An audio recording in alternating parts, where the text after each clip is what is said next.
Ciudad de Florencia, capital de la Toscana, fue testigo en la primera mitad del siglo XV del nacimiento de un arte nuevo que en el campo de la arquitectura contó con el temprano genio de Filippo Brunelleschi. A él se debe el prodigio de la construcción de una gran cúpula sobre el cráter que hasta entonces ofrecía el crucero de la Catedral de Santa María del Fiore y que nadie había sido capaz de cubrir hasta entonces. Brunelleschi, heredero de la gran tradición constructiva medieval, logró aquí una de las imágenes más representativas del Renacimiento, la de la cúpula con linterna. Tras un conocido concurso, e inspirándose en la solución vista en la bóveda del Panteón de Roma, con arcos meridianos y anillos paralelos, Brunelleschi supo resolver la dificultad de elevar una cúpula sobre lo ya construido sin necesidad de reforzar la base de apoyo,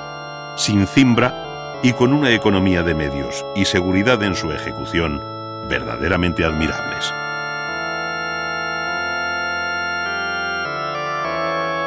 La gran luz de su vano, en torno a los 42 metros, quedaría como uno de los límites a los que ha llegado la historia de la construcción. El resultado final fue el de una cúpula de paños con perfil apuntado y construida en piedra y ladrillo, formada por dos hojas de diferente sección, la que se ve desde el interior de la catedral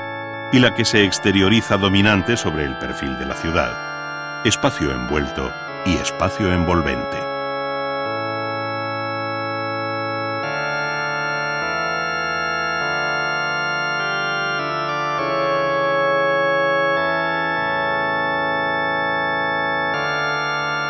Además de la cúpula de la catedral, la ciudad de Florencia debe a Brunelleschi obras tan singulares como la capilla Pazzi, el Hospital de los Inocentes o las iglesias de San Lorenzo y Santo Espíritu, ambas concebidas como una basílica de 3 naves y cubiertas planas, donde la columna recuperó su acepción clásica en lo que a orden y proporción se refiere.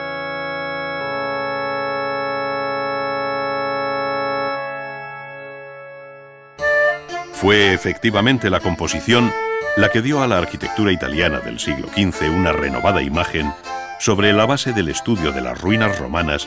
y de la atenta lectura de los 10 libros de arquitectura de Vitruvio. El redescubrimiento de este viejo texto latino resucitó el mundo de las proporciones y de los órdenes clásicos,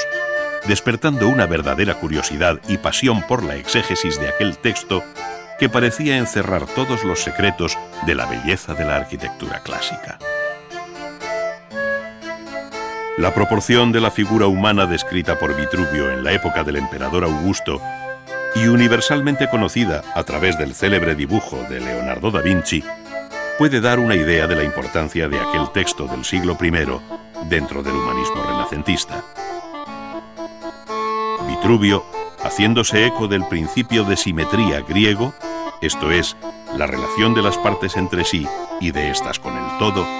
hizo del cuerpo humano el canon o medida ideal de la arquitectura. Muchos fueron los artistas que siguieron esta doctrina, dando lugar a una formidable serie de tratados, entre los cuales destaca el De Re Edificatoria, escrito en latín por León Bautista Alberti, dividido en 10 libros, como el de Vitruvio, y publicado en Florencia en 1485, pocos años después de su muerte.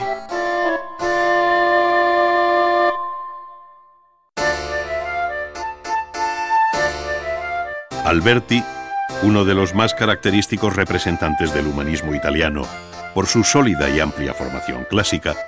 llevó a la práctica en su obra arquitectónica los modelos de la antigüedad y los principios teóricos de raíz vitruviana. Entre sus edificios destaca la iglesia de San Andrés, en la ciudad de Mantua, la corte de la familia Gonzaga, donde Alberti concibió el templo con un sentido clásico, tanto en su fachada, que convirtió en un arco de triunfo a la romana, como en su interior, de nave única, bajo una imponente bóveda de cañón con casetones que rivaliza con la arquitectura romana por su grandeza y unidad espacial. Se superaba así el esquema basilical de las iglesias de 3 naves, como aún las concibió Brunelleschi, convirtiéndose San Andrés de Mantua en el modelo que repetiría más adelante la arquitectura de la Contrarreforma.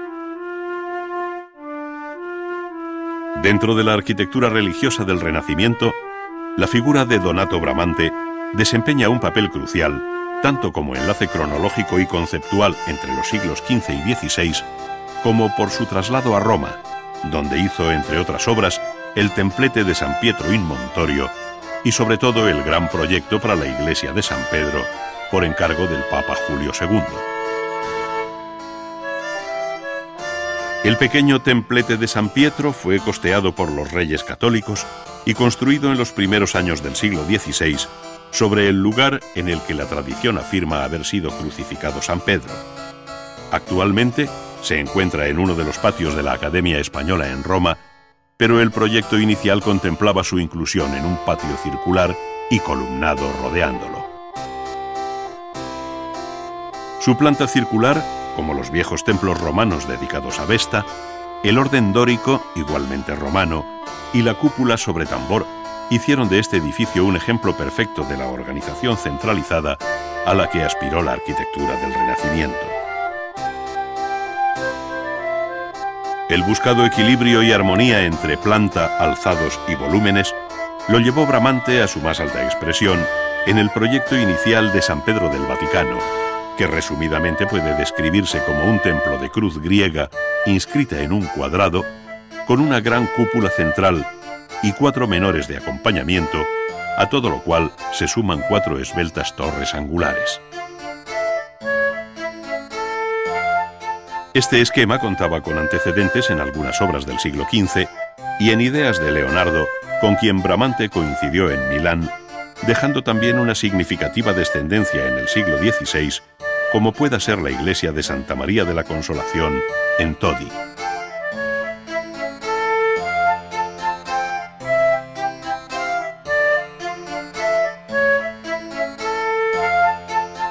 Muerto Bramante, las obras de San Pedro pasaron a las manos de Rafael, Peruzzi, San Gallo el Joven, Miguel Ángel y Carlo Maderna, quienes introdujeron cambios sustanciales respecto a la idea de Bramante. Estas modificaciones significaron un paulatino alejamiento de los modelos de ideal geometría para volver a la disposición longitudinal y planta de cruz latina expresamente exigidas por la Contrarreforma, tanto por su significado y simbolismo como por responder a una nueva escena litúrgica emanada del Concilio de Trento. A este criterio obedecen las iglesias manieristas, como la del Gesù de Roma para los jesuitas, obra de Vignola y fachada de Giacomo della Porta, que en la segunda mitad del siglo XVI recuerda con su nave única y capillas entre contrafuertes la disposición de San Andrés de Mantua.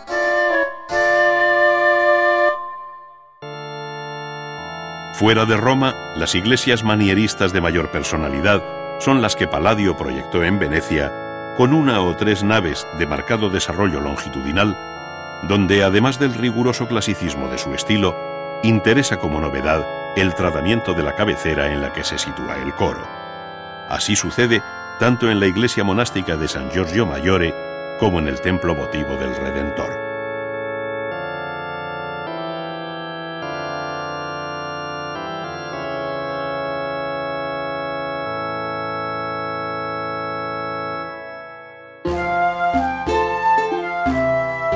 La arquitectura civil conoció igualmente un cambio sustancial durante el Renacimiento, de tal manera que tanto el palacio de ciudad como la villa suburbana llegaron a fijar unos modelos de larga ejemplaridad que fueron más allá del siglo XVI. Tal sucede con los viejos palacios florentinos de los Pitti, Rucellai, Strozzi, Medici y otros tantos, cuyas potentes fachadas de aparejo almohadillado constituyeron el signo externo más expresivo del poder de aquellas familias.